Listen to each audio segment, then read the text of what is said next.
thank you so much for joining me here on our council preview program. I have Steve Barg, our city administrator, Lois T. Strake, our mayor. Thanks for coming.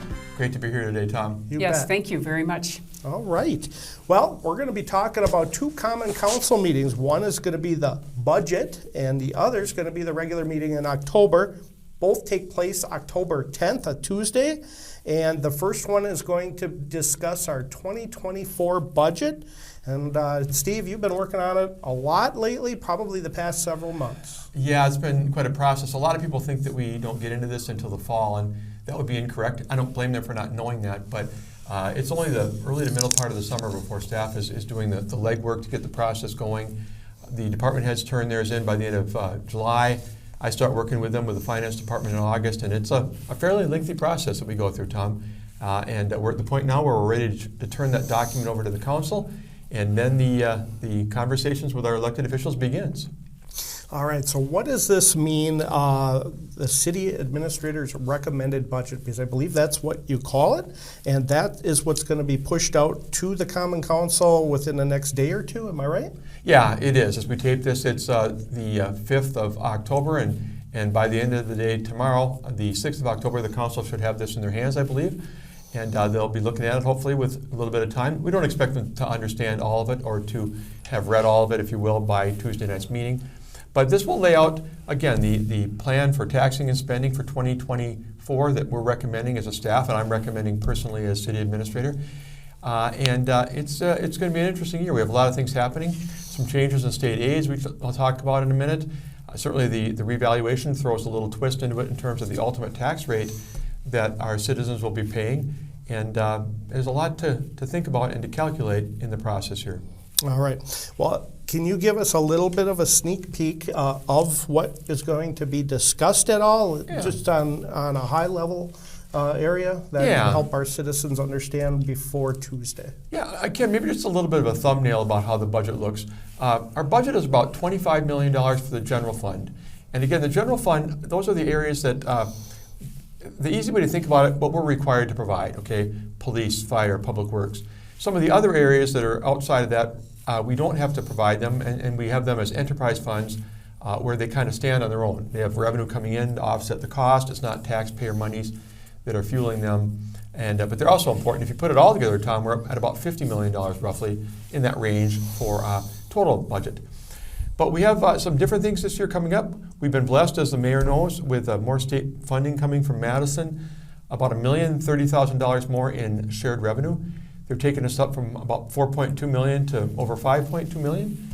And it sounds like a huge windfall, and it is, but it really kind of encapsulates the fact that for many years, the state has kind of kept shared revenue relatively flat.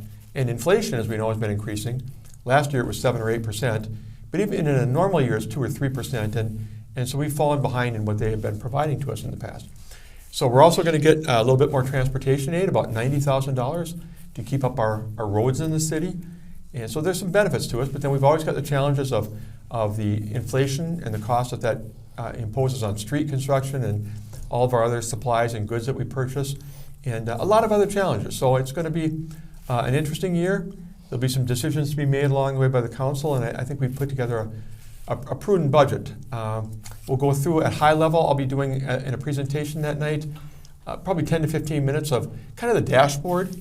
I always like to cover, okay, where do we stand in terms of our tax rate compared to our neighbors? How about our debt load? Is that going up or down? How do we stand compared to other cities? How are our TIF districts doing? Some of those basics we call the dashboard. And then kind of launching from there into what this year's proposal would look like and what we're advocating for. All right. Well, one thing that's a little bit different, the mayor doesn't lead that meeting. It's turned over to our finance, budget, and personnel. So what's the reason for that? Is it because it's not really a council meeting, or it is? You know, that really predates me. Okay. I came on board in 2011, and that's what they've been doing since before that time. I'm not sure what the rationale was for having the finance, budget, and personnel chairperson lead this meeting, but that's been kind of a historic practice here in Marshfield. Okay. Well, that'll be happening right away at 5. You will be calling the meeting to order, I believe. That is correct. So, and then you'll be presiding at the other meeting that we'll be talking about here in just a few minutes, which takes place at 7, right? Right. And just to talk a little bit more about the 5 o'clock meeting, the layout of how this works, will be after my presentation. We're trying to curtail this to about 2 hours. 5 to 7 for the pre-meeting and then 7 o'clock for the regular meeting. So we'll have an hour, hour and a half or whatever, to go through some of the different cost centers, public works, public safety, whatever. And the council will hear what's being proposed to be different from last year. They'll get a chance to ask questions. All the department leaders will be there to come to the podium and explain why their budget might be up a little bit over last year. We may or may not get through all of them that night. And if we don't, then our second meeting on Monday the 16th, we will start out with the remaining departments before we get into the real debate about what possibly the council would like to add or subtract. So that's kind of the format. We've got 4 budget meetings set up, the 10th, the 16th, and then the 24th would be similar to this. It would be before the regular meeting that night. And then if we need one, we'd have one 2 nights later on the 26th. And whether or not we'll need that meeting, I think, is yet to be determined. So it's a process. Yeah, it sounds like it.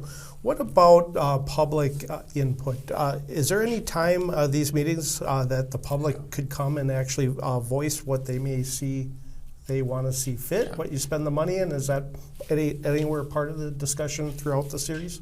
We don't want any of the public's input. No, just kidding. Just kidding. Yeah. we do want the public input. Okay. We want it, and you strive hard to get it right. through some different means you use in communications. They can call Lois, they can call a member of the council, they can drop off a letter or mail a letter to us that we can read. We emails, I copy them and send them out to the council. Hey, I want you to spend more on parks, I want you to keep the tax rate down, whatever. Or they can actually come to the meeting under citizens' comments and go up there and say, hey, look, I know you guys are going to be talking about taxing and spending in the next couple of meetings, but I would sure like it if you would be able to spend more on this area, or maybe, again, curtail spending because the tax rate is hard on my family. Whatever you want to share, that's your moment to do it. So plenty of opportunity for public input, and we welcome that. Okay, sounds good. So if anybody needs to bring some attention to the council, that would be a good time to do it, and you'll have plenty of options as well. All right, should we go into the next meeting? That's going to take place at 7. Sounds like it's going to be a busy evening on Tuesday. So everybody can tune in and watch or come in person, and we'll be having both there. All right, let's talk about mayor's comments, because we do have some employees that have been here for quite some time here in this list. Tell me about it. Yes, we do. We have a gentleman who's worked at the fire department for 15 years, Jonathan Altman. Jonathan, if you can make the meeting, that would be great. If not, watch it at home. Again, congratulations. 15 years. That's fabulous. And then Keith Pugh, who is in our assessor's office, will be here 10 years on the 16th of October. Again, Keith, congratulations. Both of you have brought the city to a better place by being here. So thank you both for working for and with the city. All right, thank you, Mayor, for that. I appreciate that, and I welcome that as well. So thanks. All right, let's really nothing to talk about on consent agenda, Steve, at this point. So I'm going to move right into the recommended actions that you have chosen. And one of them is a continuing appropriations, which means monies that weren't spent, I believe. Am I right? Yeah. What I want the taxpayers to know really is that people wonder how we spend their money, and that's a good question. What if they always have this idea? What if money isn't used? Well, then what happens to it? Let's say the Public Works Department doesn't use all of its budget in 2023. Can they just use it in 2024? The answer is generally no. I mean, we limit spending to the year in which it's appropriated, unless in certain circumstances either a fund balance is required to be carried over. The library, for example, by state law, their money carries over from year to year. But then also, if you wanted to buy a certain piece of equipment or you wanted to spend money in a certain program, but for some reason you didn't get to it, or you couldn't make it work, maybe the price of the product went way up and you expected it to go down next year, so you didn't want to buy in 2023, you could ask for it to be continued over to the next year, put on a special resolution called continuing appropriations to carry that money into the next budget year. But we do scrutinize. Jennifer Solinsky, our finance director, and all of us want to make sure that we're not just randomly carrying monies over, because we don't normally intend for that to happen. It would normally lapse back into the general fund. In this case, Tom, we have about $100,000 that, I'm sorry I don't have a list here, but there are several departments, information technology, fire protection, and public works that are asking to carry some funds over. I know with respect to the technology department, it's for our continuing work on what we call our enterprise business systems, where we've really been improving our software for more efficiency and effectiveness. And we're still paying some of those monies out and incorporating some of those modules into our program to make it better for our staff to serve the public. I'm forgetting offhand what the other things are, but again, they were with a demonstrated need to carry it over as opposed to spending it in the year in which it was intended. And we're still working backwards this time from 2022 into 2023 to wrap that year up. But these were already pre-approved I believe, on a preliminary resolution. Now we're trying to finalize them. But again, we're prudent with your money. That's the main thing I think for the public to know. And generally, this is only items that are in the general fund you had mentioned before, right? Not really too often in a special revenue fund. It's a little bit different. Correct. Yeah. That is Because correct. this is usually, I suppose, a taxpayer money. It is. Okay. It is. That is correct. All right. Well, we'll see what that brings. And I'm just going down the list here. I don't want to mess anything up, but I know we talked about food trucks last time, and this is going to be a second reading. Is that going to continue as well? Yeah, we did, and I'll touch on it briefly if I can. The idea is that right now we do not allow food trucks in connection with farmers markets. And there's been some heartburn over that. You know, at Festival and other places, they have farmers markets, and you want to pull up your vehicle, and you want to be selling sandwiches, you know, during the event, or burgers, whatever you're doing. That's not allowed right now. But the reason it's not allowed is not because we don't like food trucks, okay? I want to set the record straight. It's because if you look at our current ordinance for farmers markets, it clears out, it specifies exactly what you can do. Selling your fruit and vegetables, those kind of things. It does not include food trucks. So this ordinance would add the phrase, the two-word phrase, food trucks, to the permitted uses within the farmers market definition. That still means, though, and we've talked about this before, Lois has been part of this, that you still need to get the proper license for what you do. The county has health requirements in terms of the making and serving food. And you also have to make sure that you're in sync with our fire department, because if you're using grills, smokers, whatever, they need to check them out and make sure that they're safe for being around people in that type of environment. Close to buildings in some cases, when you think about what they do. So, but this will just make it possible for that type of activity to occur in a farmer's market. What's great about it is our city clerk is who you go to, and she can take care of all those things in one fell swoop, which is really good. So it's not hard to do. It's No. just a matter, don't forget to do it, because we'll have to shut you down. And that would be not good, because we want to keep as much positivity. And the food trucks, great idea. And it's been so positive for Marshfield all the way around. I mean, the line was around the building the one day when I was watching, and how neat is that? Thank goodness for the food trucks. Yeah. Thank goodness for the people in town that support it and out of town. So, yeah, thank you. You know, I've been here for 12 years now, and I've been in government for more than 3 decades. And I know sometimes people look at us like the big bad bureaucrats. Right. Oh, now I need a permit. Now I need a license. Now I need to pay a fee.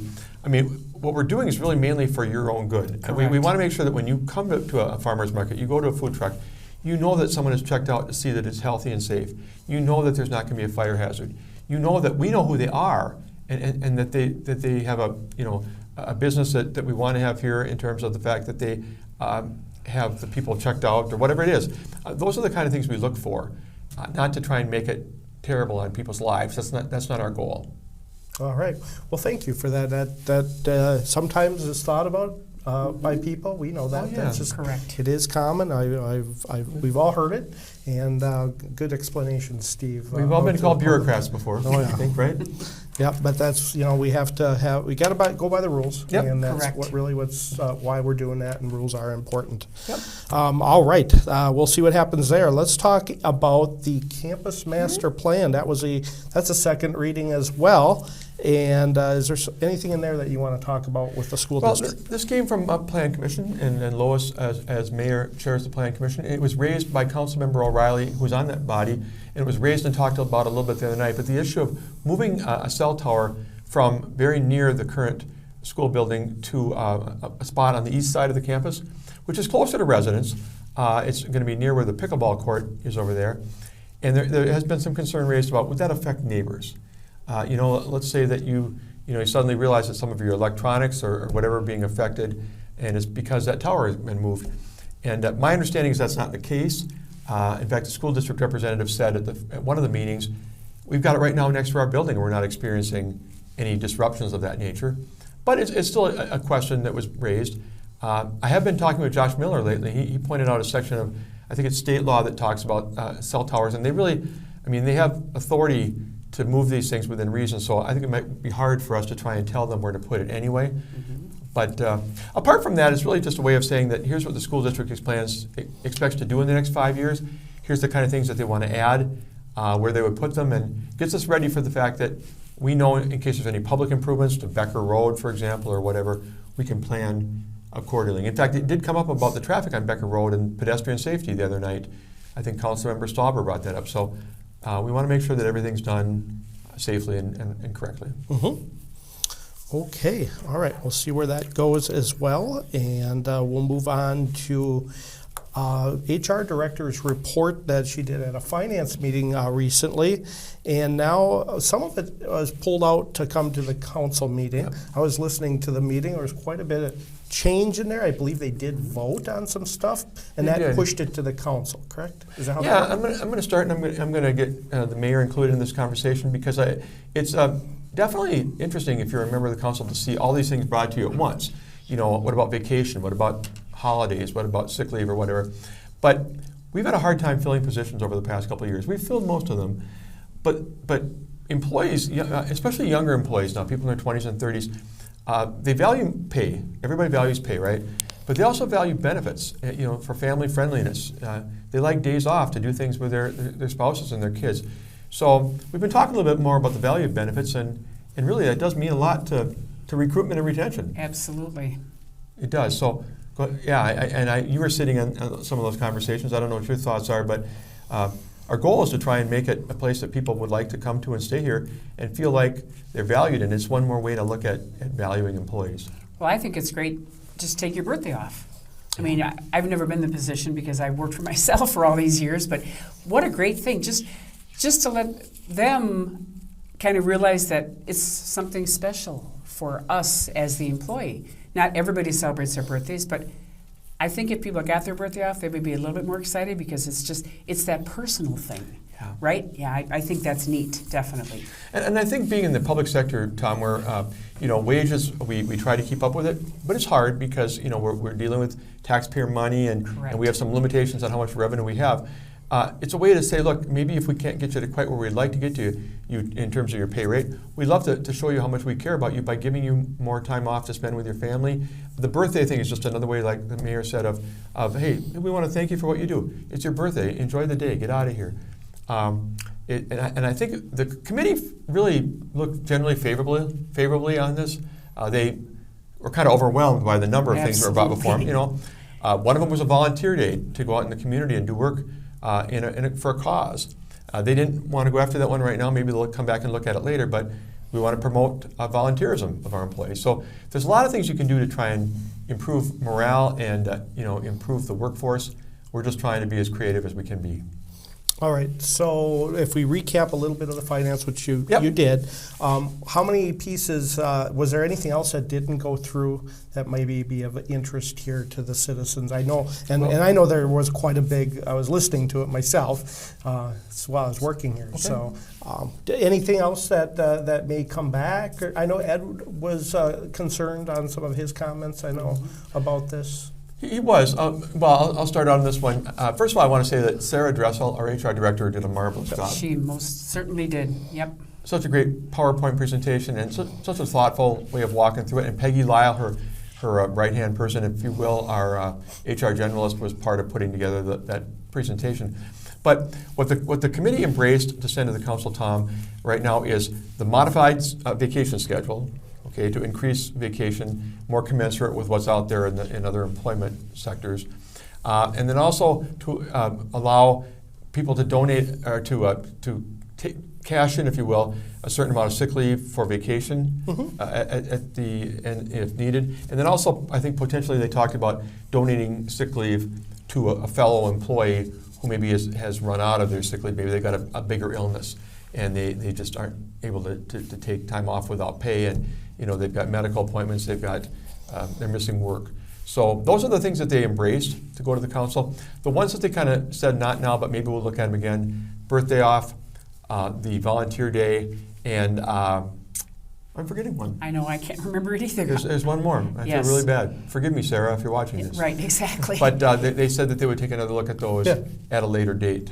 All right, well, if anybody wants to see, that meeting is available on the city website, and they can go right under the agendas packets, and there is a video link, and they could watch it if they really want to see what the discussion now, and I believe that was towards the end of the agenda. All right. I think that a few years ago, people might have looked at this cross-eyed, but I think the competitiveness out there in the market for good employees Absolutely. and people wanting to feel valued at the company that they choose to work, it's becoming more important. Well, it's changed, and I don't think anyone ever really foreseen this with the baby boomers really retiring. Correct. You're going into places and they're closed at 6 o'clock. Yes. Because there's not enough employees. Not enough employees, right? Did we ever dream of that? No. It was always So- 8, 9 o'clock, and Yeah. you were there. Even if you didn't have anybody Right. working, Right. you were still there because maybe someone's going to walk in after work, and But- that one extra. I know things are so changing topsy turvy, Yep. but yet we're embracing it, Yep. and that's what we need to do. Yeah, well, and I grew up in a generation where it was overtime, overtime, overtime. Everybody Oh, yeah. wanted the extra money. And now people are saying, you know what, I've seen my parents work 60 hours a week, and boy, I don't wanna do I've got a spouse, I've got kids, I want to have a little time away to enjoy life. And I respect that. It definitely changes. It goes full circle. Another 15 to 20 years, it'll be different again. Who So, knows? but we have to Who knows? adapt, and that's why it needs to be discussed. Yep. All right. Well, we had a big meeting last Yeah. night on possible relocation of the police department. Can you tell us a little bit about what happened in that meeting? Yeah, well, I'm just going to hold this up. This is a report that was done by a company called ADCI out of southern Wisconsin. The way this came about was there's a person who owns property on the south end of the city. It's known to most people as the Buffalo Building, kind of across from Hotel Marshfield, that indicated that they'd be willing to donate the property to the city of Marshfield for relocating the police station. They knew that we were short on space and that type of thing. So we've been looking at whether or not this would be a suitable facility. You know, could it be remodeled and upgraded in a way that would work for our police department? So they started their work back in the spring. They came to us and presented a report the other night. Mayor Teestrake was there along with the council and the Police and Fire Commission. I think it's safe to say it was a very well received presentation and some good questions and answers. Yes. Just trying to understand the project. Absolutely, yes. And actually, after the meeting was over, I talked to the gentleman who presented, and they were so excited that the questions that were asked, not that they were all the right questions or all the wrong questions, but they were so happy to be engaged, and that some of the council members and the fire and police members actually had the wherewithal to ask questions rather than just sitting there and talking amongst themselves. So to me, that was a real positive, definitely. You know, and Lois, I felt like everybody was kind of a team at this meeting. I mean, obviously it's a big deal. Money is super important. You know, what can we afford? But I felt like the council and the Fire and Police Commission and even some staff members there was kind of a camaraderie. Like, we want to make a better police department situation if we can, and that everybody really wants to work together. Yes, that's what I felt also. It's just, again, the positivity out of that meeting was fabulous. And no matter which way it goes, it's the way it's supposed to, right? Yeah. I mean, the price tags are not inexpensive. I mean, it's going to cost a lot of money to do this. We know that prices have gone up a lot on everything. Everything. In the last, everything we do. Whether you go to the gas station lately, go to the grocery store, people know that. But that includes construction costs. But it's an exciting prospect to look at. And we'll have to get serious about that, because the person who wants to donate the property is not holding that out there indefinitely. I mean, they might want to sell it otherwise if they don't think we want it. So we need to have meetings now, discussions with the council, and Correct. come to the conclusion as to whether or not we really want to take possession of this Dive in, property yep. and work toward this. All right. So this is considered the Buffalo Building. Years ago, what was in this building? Do you Is that the remember? I clinic? wasn't here, Lois. Is the when- clinic there? Well, the clinic was there before, and then they moved back up the hill. Originally, well, actually, at one point it was a furniture store. Okay. Really? Yep. And that's why they had the, help me, what is it called? Well, they just have a The lot. gateway. Yeah, Oh, the right, gateway, right. okay. Yep, It's yep. kind of like a small mall, strip mall. Right, in right, a because they way. had actually 3 different businesses in there. And honestly, I apologize. The only business I can remember was the furniture store. They've been Oh. there since 1981. I remember when the building went up. Okay. But what went in there originally, well, you know, Just like trying to think of these 3 things. Well, that's just the way life is sometimes, yeah. So I'm going to have to go back and really take a look. Or if somebody wants to come to the meeting and tell me in person, there you go. You know what, that would be really, really great. If Oh my actually- goodness sakes. And if you tell me the right thing, maybe I'll give you a little treat. Nope, I can't do that. But anyway, Well, they it'd be may great call just you. to know. Yeah, Yeah. definitely. Yeah, why Yes, not? You yeah. bet. That'd Yeah. be good. We want our viewers to Right. engage. And if in you this. know, please call me and tell me. You know what? We can make a really fun thing out of this. Yep. You know, and again, Oh, yeah. that's we need to embrace all the good stuff that happens. And yeah, I want to know. I bet some of you want to know too. And the ones that do know, hope I get Let at us least know. 5 phone calls before. Yeah. Yeah, that'd Yep, be great. That That'd would be be wonderful. That'd Yeah. be wonderful. And Tom, you know, there might be people tuning in and hearing this for the first time and thinking, wait a minute, do we really want a police station on the south end of town? What about response times? You know, I live up on McMillan Street or whatever. But I think that Jody Gerink, our outstanding police chief, has explained this well before. You know, the world of police work is not a bunch of people sitting at the station at any given time. They're all out there. Right now while we're talking, there's somebody up by Fleet Farm, there's somebody over by the high school. They're out in the community anyway, so it's not going to, there's going to be somebody able to respond wherever the station is. That's not going to be a big issue. And he was actually talking about response times from the station to other parts of the community. It's not even that great anyway if you get over to Peach or you get over to, you know, Oak or whatever. So it does have possibilities. Absolutely. Ultimately, whether or not the dollars are going to fit for us and whether or not we see fit to do it is another topic. But I agree with the mayor that the positivity of people wanting to make this a better community at that meeting was really great to see. All right, that's very helpful. I'm just curious if it was to ever go through. Monies would have to be borrowed. Yep. It's not something that we have in the bank just to go out No. and dish out. So that would be figured out later on if that's a possibility. Is there state aid involved in some Well, of these kinds of things or grants? I think they alluded to the possibility of grants last night, did they not? Absolutely. Yep. It's just apply for what you can. Right. So Yeah, they're out there. Okay. And staff hasn't done a whole lot of work. I was kind of concerned that somebody might look at me or look at Jennifer Selensky, our finance director, and say, well, tell us how the borrowing is going to work. Well, Right. we didn't want to look at that until we knew if there was really any Right. real interest in this project. So there's a lot of legwork to be done here. Okay. But, and there's a lot of other things to think about. Like, we've always talked about wanting to do a new police station and a new public works garage. Well, you realize if we go ahead and take this building, this property, and remodel it, we're probably telling the world, including ourselves, that the public works garage is going to be down the road. That's not going to happen anytime soon. So whenever you do one thing, there's an opportunity cost of something else you might give up. Yep. You look at priorities. I mean, you live with priorities. Correct. At home, can you do everything? Nope. I'd like to buy a new car, but I'd also like to go to Florida on a vacation. I'd like to get new landscaping for the front yard. We all have to make decisions, but it's if it's got enough priority and got enough support, we'll see where this goes. Okay. And like the old police station, I'll call it old now. Right now it's used. 40 That- years. Yeah, 1981, if I remember it's right. 80 something, early 80 80s. something. Anyway, that would still be a city building, even if it was vacated, and maybe sometime there'd be something happening with it. Yeah, one of the members, I think it might have been a council member, said, what would we do with the old building? What would we get for it? Again, that's really very premature. Correct. We've not tried to figure out what the value of that building might be, what other uses of that property might be. Again, that's yet to come. All right, sounds good. Thanks so much for all this. Thank you to both for coming as well welcome. and providing this information to the citizens of Marshfield and their surrounding areas as well.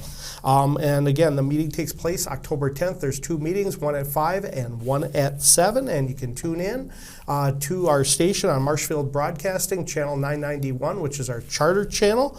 Or you can watch it streaming right on the city's website, ci.marshfield.wi.us. Or if you have one of those over-the-top apps, you can download Marshfield Broadcasting app and you can watch our meetings as well. So thanks again for joining us.